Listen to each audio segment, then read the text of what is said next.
दोस्तों, आप सभी का वेलकम है, स्वागत है, खैर मकदम है।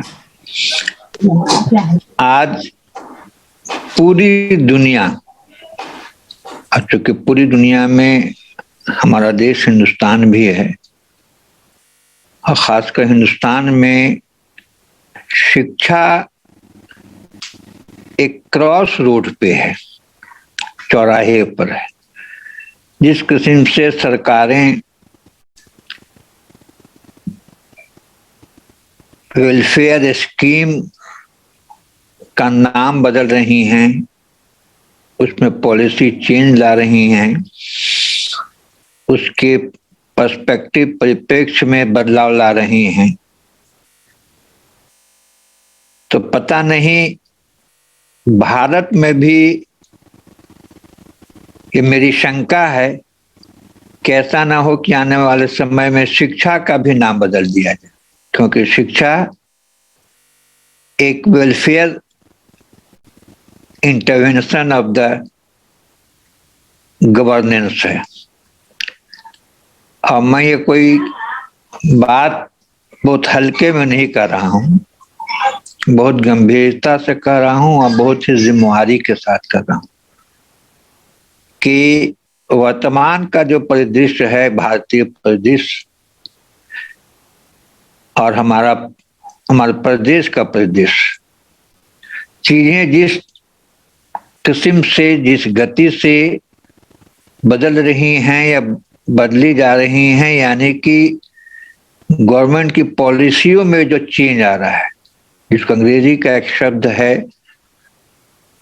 पैराडाइम शिफ्ट, यानी उस पूरा उसमें बदलाव ला देना। तो जिस किस्म से गवर्नमेंट के पॉलिसीज में एक पैराडाइम शिफ्ट आ रहा है और उसको हम लोग देख रहे हैं, चिंतित हैं, उसका एक विश्लेषण करते हैं, उसी के आधार पर मैं कह रहा हूं कि हमारी तस्वीर नहीं आ रही है, कि ऐसा नहीं कि आने वाले समय में एक दिन हम अखबार में पढ़ेंगे कि शिक्षा का भी कोई नया नामकरण हो गया। मेरा इशारा समझ रहे होंगे, शहरों का नाम बदला जा रहा है, स्टेशन का नाम बदला जा रहा है, यूनिवर्सिटी का नाम बदला जा रहा है, पाठ्यक्रम बदले जा रहे हैं। तो मैं इन अनुभवों के आधार पर कह रहा हूं, एक ऐसे समय में एक संवाद बनाना, ऐसे समय में एक विमर्श का आयोजन करना, ये बहुत ही जीवटता का काम है। तो इस संदर्भ में मैं आज के इस एपिसोड में, हमारे आलोक दूत कार्यक्रम में आप सबों का अभिनंदन करते हैं, वेलकम करते हैं, स्वागत करते हैं, खैर मकदम करते हैं। दो चीजें मैं इंगित करूंगा, अपनी बात खत्म करूंगा कि पूरा शिक्षा का जो की प्रक्रिया है, ये पूरी प्रक्रिया जो है एक कलेक्टिव एफर्ट होता है, एक सामूहिक प्रयास होता है।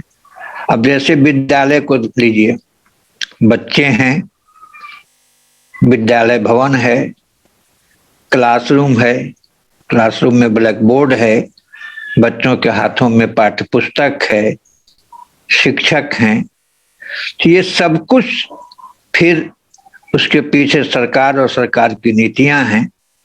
तो ये सब कुछ जो है, इट्स ए कलेक्टिव एफर्ट। और कलेक्टिव एफर्ट ही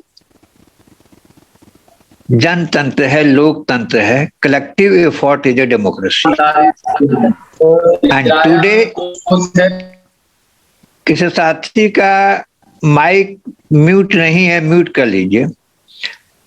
और मैं कह रहा था कि पूरी शिक्षा की जो प्रक्रिया है, ये एक सामूहिक कर्म है, एक सामूहिक हस्तक्षेप है, सामूहिक चिंतन है, सामूहिक कोशिश है, एक कलेक्टिव एफर्ट है, कलेक्टिव इनिशिएटिव है, कलेक्टिव इंटरवेंशन है, और यही कलेक्टिवनेस जो है, यही सामूहिकता जो है लोकतंत्र है। और आज लोकतंत्र नहायत ही खतरे में है पूरी दुनिया में। मैं उतना विस्तार से नहीं जा रहा हूं, सिर्फ मैं इशारों में बात कर रहा हूं। पूरी दुनिया में लोकतंत्र खतरे में है, और उस पूरी दुनिया में जहां हम भी बसते हैं, इस धरा पे मेरा भारत जो है, वहां हमारा लोकतंत्र और गहरे संकट में है, और ये संकट और गहरा होता जाएगा। इसका मतलब कि हमारी शिक्षा संकट में है। इस संदर्भ में मैं कह रहा हूं कि हो सकता है कि जिस किस्म से चीजें सेल आउट की जा रही हैं, हो सकता है कोई आएगा और शिक्षा का भी बोल लगा करके सब कुछ खरीद लेगा और हम देखते रह जाएंगे। एक ऐसे माहौल में हम एक संवाद बनाने की कोशिश कर रहे हैं। हम आलोक दूत कार्यक्रम के माध्यम से हम भी एक लड़ाई लड़ रहे हैं। ये कार्यक्रम सिर्फ एक कार्यक्रम नहीं है कि महीने में हम अंतिम रविवार को 1 से 3 बजे तक जमा हो जाते हैं। नहीं दोस्तों, ये एक वेल थॉट इंटरवेंशन है ऑन पार्ट ऑफ पीपुल। ये एक बहुत ही सुविचारित जन हस्तक्षेप है लोगों की तरफ से, कि जहां संवाद खत्म हो रहे हैं, दूरियां कम हो रही हैं, शिक्षा पे खतरे हैं, अर्थव्यवस्था पे खतरे हैं, सामूहिकता पे खतरे हैं, विविधता पे खतरे हैं। तो ऐसे समय में हम एक संवाद बनाएं, और ये संवाद यूं ही आएगा नहीं जाएगी, ये संवाद यूं ही बेकार नहीं जाएगा, ये अपना रंग लाएगा।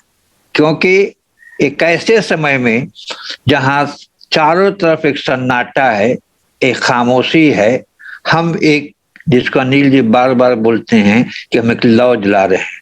तो हम पुनः आप सबका स्वागत करते हैं, और इस पंक्ति के साथ, कहीं से तोड़ खामोशी ये ऐसे मोड़ हैं साथी, कहीं से तोड़ खामोशी ये ऐसे मोड़ हैं साथी, अगर उलझे रहे तो सूख जाएंगी सभी कलियां। तो इस खामोशी में यह संवाद या आलोकदूत कार्यक्रम कहीं ना कहीं एक उम्मीद को जिंदा रखेगा, उससे पल्लवित करेगा, और एक चीजें इससे निकलेंगी। वक्त बदलेगा, जरूर बदलेगा, क्योंकि लड़ने वाला ही जीतता है, और हम शिक्षा को बचाने के लिए लड़ रहे हैं। ये बड़ी लड़ाई है, हम इसको और आगे बढ़ाएंगे। इन्हीं शब्दों के साथ आप सबों का वेलकम है राइट टू एजुकेशन फोरम की तरफ से, टीचर्स फॉर चेंज की तरफ से, और हर्षद मोहानी साइंस घर पीरू औरंगाबाद की तरफ से धन्यवाद।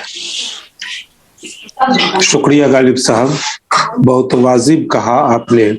अभी अभी इस कार्यक्रम में शामिल होने के ठीक पहले save education committee, all India save education committee की बैठक में मैं था कल, और आज उनका एक नेशनल सेमिनार हो रहा था, जिसमें इरफान हबीब वगैरह भी थे, और वहां पर भी इसी तरह की चिंताएं व्यक्त की जा रही थी कि अब न तो शिक्षक उस तरह के रहेंगे, न विद्यार्थी उस तरह के रहेंगे, न शिक्षा उस तरह की रहेगी, और शिक्षा का पूरा पूरा संदर्भ, पूरा पूरा स्वरूप आने वाले भविष्य में बदल जाने वाला है। तो शिक्षा जीवित रहे, इसके लिए हम भरसक कोशिश कर रहे हैं, और हमारे जो शिक्षा जीवी शिक्षक हैं वे लोग भरसक कोशिश कर रहे हैं। तो मैं सबसे पहले कार्यक्रम की शुरुआत करते हुए, गालिब साहब वहाँ लोग तैयार हैं?